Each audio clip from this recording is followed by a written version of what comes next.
Hello. आज बात करते हैं 7 चक्रों पर, जो कि शायद मैंने पहले इसके बारे में कभी वीडियो नहीं बनाया है। तो आज आपको बात करते हैं कि अपने चक्रों को कैसे सक्रिय किया जाता है। सक्रिय करने की प्रक्रिया मैं आगे बताऊंगा। आज अपने चक्रों के बारे में समझते हैं कि 7 चक्र जो होते हैं क्या होते हैं। तो ठीक है, सुनिएगा। कुछ चक्र होते हैं ना, वो ऊर्जा के केंद्र माने जाते हैं अपने शरीर के अंदर, बॉडी के अंदर,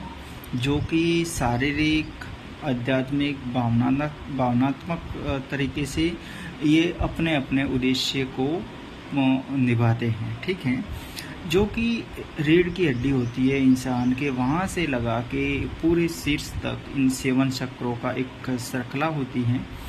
जो कि उनकी अलग अलग विशिष्टताएं होती हैं, जो अपने नियंत्रण को, इस बॉडी को रखने के लिए ये इनका जो उद्देश्य होता है वो नियंत्रण करने का किस प्रकार से करता है, कि ये अपने बॉडी की सुरक्षा है, अपनी भावना है, इनसे कैसे संतुलन बना के, अगर कोई इंसान अध्यात्म में इनका संतुलन बना के ईश्वर तक पहुंचने की अगर क्षमता रखता है,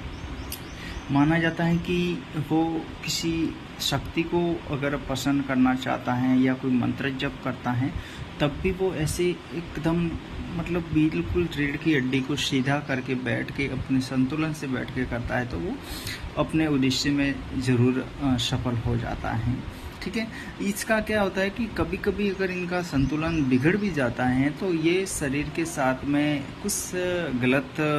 अनहोनी होने का आभास भी होता है। कभी कभार बॉडी में दर्द भी होता है, कभी कभार इनके जो क्षेत्र होता है, शरीर का जो क्षेत्र होता है वो बिगड़ जाता है,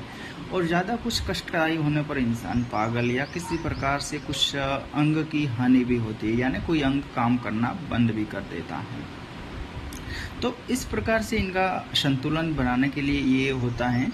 तो इनके जो होते हैं चक्र में, जो पहला चक्र होता है रीढ़ की हड्डी के पास वाला, जिसको मूलाधार चक्र बोले जाता है।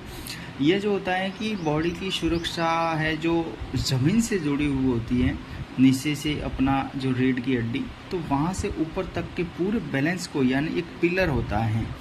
एक खंभा होता है, उसका जो मेन पॉइंट होता है नीचे, उसकी जो नींव होती है वो होता है मूलाधार चक्र होता है। इसकी इस सिस्टम को बिल्कुल संतुलन के साथ में बनाते हैं, तो फिर ऊपर के धीरे धीरे नींव से शुरुआत होती है। इसके अनुसार दूसरा जो होता है वो होता है स्वादिष्ठान चक्र, जो कि नाभि के ठीक पास में होता है, और यह है जो कि एक रचनात्मक और कामुकता से जुड़ा हुआ होता है, जो इंसान के संतुलन में और अपने संबंधों में, सुखों में, आनंद में इनका विशेष योगदान होता है, जिसको त्रिक चक्र भी आप कह सकते हैं। ठीक है, और इसके बाद में जो तीसरा चक्र इससे जस्ट ऊपर होता है वो होता है मणिपुर चक्र, जो कि उधर क्षेत्र माना जाता है, और यह व्यक्ति के शक्ति और आत्मसम्मान का केंद्र भी माना जाता है। जो सौर ऊर्जा या सौर चक्र, जिसको आत्मविश्वासी और लक्ष्यों को प्राप्त करने का एक साहस जो होता है ना अपने मन में, दृढ़ हृदय में, वो ये मणिपुर चक्र हैं, जो संतुलन बनाने में काम करता है। इसके अलावा होता है जो अनाहत, जिसको हृदय चक्र भी आप बोल सकते हैं,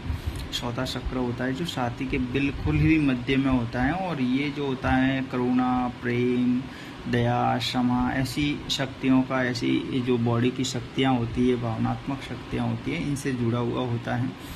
जो कि इसमें आत्मा की एक होता है ना कि मेरे कभी कभार होता है ना कि अभी ये काम हो गया, मेरे मन को शांति हो गई, मेरे संतुलित हो गया, तो ये एक प्रेम पूर्ण संबंधों से या एक भावनात्मक संबंधों से जुड़े रहने के लिए भी काम में करता है। इसके अलावा जो होता है विशुद्ध चक्र, जो कि बिल्कुल गले के पास में होता है, गले का चक्र होता है। यह होता है कि आत्मा की जो आत्मा होती है ना, अभिव्यक्ति होती है, यानी आप नियंत्रण करते हो अपने बोलने का या नहीं बोलने का। तो एक होता है ना, कोई हिचकिचा के बोलता है, यानी आधा झूठ बोलता है, तब वो हिचकिचा के थोड़ा बोलता है, कभी कभार ऐसा कुछ होता है ना। तो ये इस तरीके की वाणी पर नियंत्रण है, अपने जो भावनाओं को नियंत्रण करने का कार्य होता है वो उससे होता है। जो उसके लास्ट में जो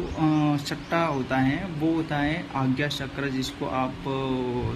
तीसरा नेत्र भी बोल सकते हैं, ठीक है, तीसरी आँख भी बोल सकते हैं, जो कि दो बिल्कुल सामने ललाट में दोनों जो भुएं होती है अपने आँखों की, उसके बीच में इसको माना जाता है। जिसमें आप अगर ध्यान लगाते हो तो यहाँ पर आपको अलग अलग तरीके के कलर महसूस होते हैं, अलग अलग तरीके का कुछ दर्द भी महसूस होता है, जो कि एक मेडिटेशन और ध्यान योग वगैरह करते हैं तो उसमें ये काफ़ी प्रभावशाली रहता है। और आध्यात्मिक लोग होते हैं उनके लिए तो बहुत ही ज़्यादा विशेष और यही सबसे ज़्यादा वैल्यूमंद होता है, क्योंकि कोई भी बोलता है ना कि आपका तीसरा नेत्र खुल गया, यानी आपकी तीसरा नेत्र का मतलब ये नहीं है कि यहाँ पर आँख खुल जाएगी। यहाँ तीसरा नेत्र का मतलब ये है कि आपको ज्ञान की प्राप्ति हो गई, यानी आपको इतना ज्ञान है कि आप आँख बंद करके भी किसी के बारे में कुछ जान सकते हैं, उसका दृश्य देख सकते हैं, उनके कुछ बैकग्राउंड देख सकते हैं। तो ये होता है। इसके अलावा जो लास्ट होता है वो सहस्त्रा चक्र होता है, जो कि इसको आप क्राउन, अपना शीश ताज भी कह सकते हैं। सिर का ताज होता है, जो बॉडी का बिल्कुल ताज होता है वो होता है सहस्त्रा चक्र होता है, जो कि एक मतलब उच्च चेतना होती है ना, आध्यात्मिक हो या किसी भी तरीके की संतुलन से संबंधित हो, तो जिसको आप ब्रह्मांड या अंतरिक्ष बोलते हैं ना, बॉडी का अंतरिक्ष यही होता है सहस्त्रा चक्र।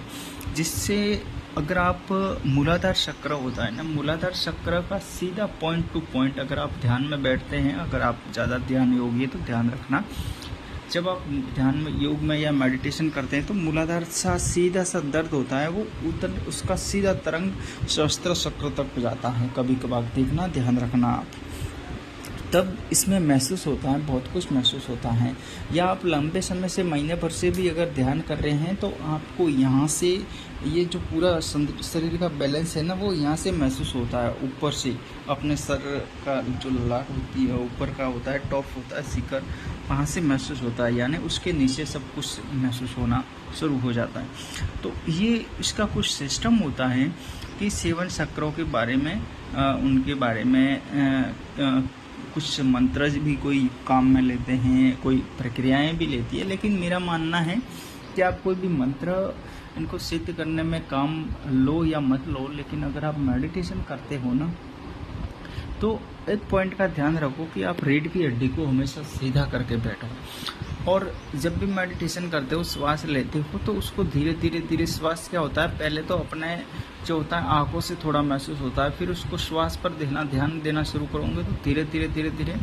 नीचे नाभि की तरफ महसूस होगा। फिर आप नाभि उसमें हिलती डुलती है, मतलब पेट के बाहर आना अंदर जाना, इसको महसूस करो। जब आप इसको महसूस करेंगे तो मूलाधार चक्र होता है, उस पॉइंट पर कुछ बाहर सा महसूस होगा, फिर वो धीरे धीरे वहाँ से पॉइंट जैसे जैसे दर्द करना शुरू करेगा वैसे वैसे आपके ये दर्द ऊपर बढ़ता शुरू हो जाता है। ऐसे करते करते कुछ समय के बाद में आपका जो ध्यान होता है उसका दर्द का पॉइंट होता है ठीक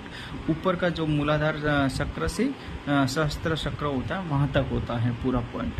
तो ये 7 चक्रों की एक माला के रूप में एक होती है, सिस्टम होता है, श्रृंखला होती है। फिर अगर आपका ऐसा महसूस होता है तो समझो कि आप ध्यान योग में आगे बढ़ रहे हैं, आपकी जो क्रियाएं हैं वो आगे बढ़ रही हैं। ठीक है, तो आज की वीडियो में इतना ही। वीडियो अच्छा लगे लाइक और शेयर करें, सब्सक्राइब जरूर करें। मिलेंगे नई वीडियो।